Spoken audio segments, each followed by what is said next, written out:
Olá, queridos amigos. Eu sou um servo de Deus. Essa é a nossa gota de sabedoria de hoje. Estamos conversando sobre compaixão. Essa quarentena que estamos vivendo seria uma boa, será ou é uma boa oportunidade para reflexão. A Bíblia diz: um ao outro ajudou e ao seu irmão disse: esforça-te. A Bíblia diz: melhor coisa é dar do que receber. A Bíblia diz: não é bom que o homem esteja só. A mulher não pode estar só. Então eu percebo que a Bíblia é um convite à quebra do isolamento pessoal. A Bíblia é um convite à quebra da solidão. E lamentavelmente, as pessoas não entendem que relações, elas não são problemáticas, elas são dificultosas. Elas têm as suas dificuldades, elas têm as suas problematizações, mas eu não posso generalizar. E lamentavelmente, algumas pessoas, porque tiveram uma dificuldade, uma ferida, elas se isolam, elas são mais felizes, entre aspas, sozinhas. Então, entenda que nós somos seres humanos e temos dimensões, um conjunto de dimensões e de formação diferente. Eu tive a oportunidade uma vez de fazer uma viagem longa e ao entrar naquele avião, eu estava num corredor e a minha cadeira ao lado tinha uma senhora, do outro lado, mas era bem próximo, um rapaz. E eu pude presenciar duas dimensões totalmente diferentes do que é o ser humano. Do meu lado esquerdo, bem ao meu lado na poltrona, uma senhorinha vibrando.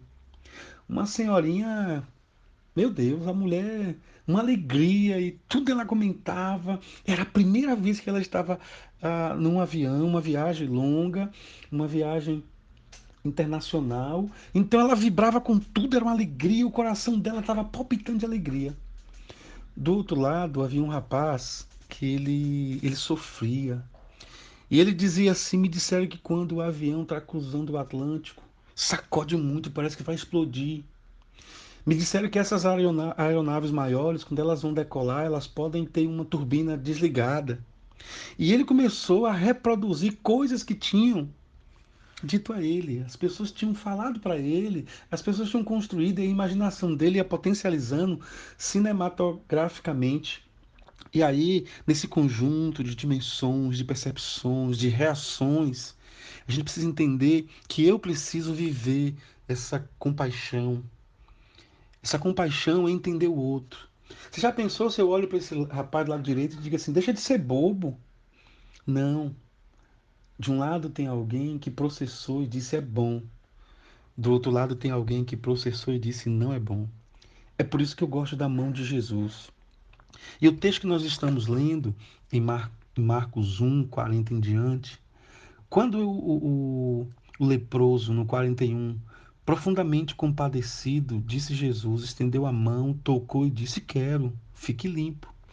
Observe que no 40, esse leproso se aproxima e diz: se quiseres, pode me purificar. Ele estava de joelhos.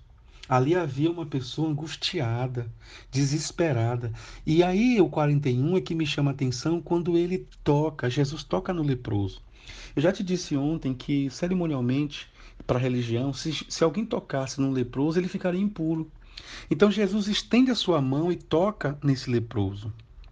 E quando eu falo que a gente precisa metrificar o nosso coração, as nossas intenções, o que é que eu preciso fazer para mudar a direção, não é mudar o que eu faço, é mudar o foco, a direção. Eu faço para agradar quem? E aí vem algumas questões que são por demais fundamentais. Entre elas é que a mão tem essa capacidade extraordinária.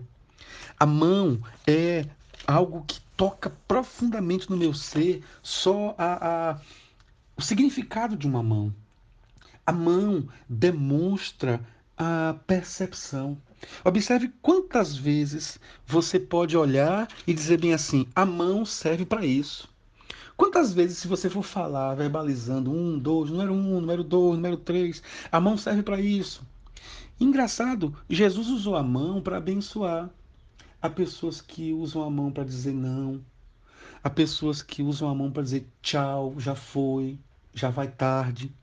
Há pessoas que usam a mão para matar, para esfolar, para adulterar.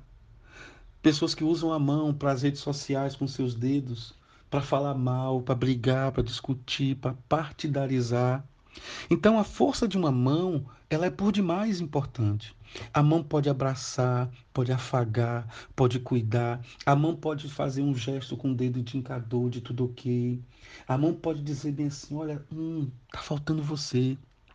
A mão é o símbolo de vitória. A mão você pode dizer legal. Então, a mão do Senhor não pode passar despercebida sobre a nossa vida. Eu levantei agora pela manhã e eu preciso admitir que eu estou vivo pela mão de Deus. E vários profetas na Bíblia disseram assim: a mão do Senhor veio sobre mim. Então, assim como a compaixão de Deus veio sobre a sua vida nessa manhã e você recebeu vida e vida em abundância, provavelmente você se alimentou. Se você não se alimentou, você pode mandar uma mensagem para o Gota de Sabedoria. De alguma forma, nós vamos te ajudar. Eu recebi doações essa semana e cada pessoa que fez essa doação depositou na conta da minha igreja. A gente está comprando os alimentos, comprando os donativos, ajudando a pagar a conta de água, de luz. Tudo isso nós vamos mandar para o WhatsApp de cada pessoa que colaborou. Então, se você está necessitando de alguma forma, manda uma mensagem, tá bom?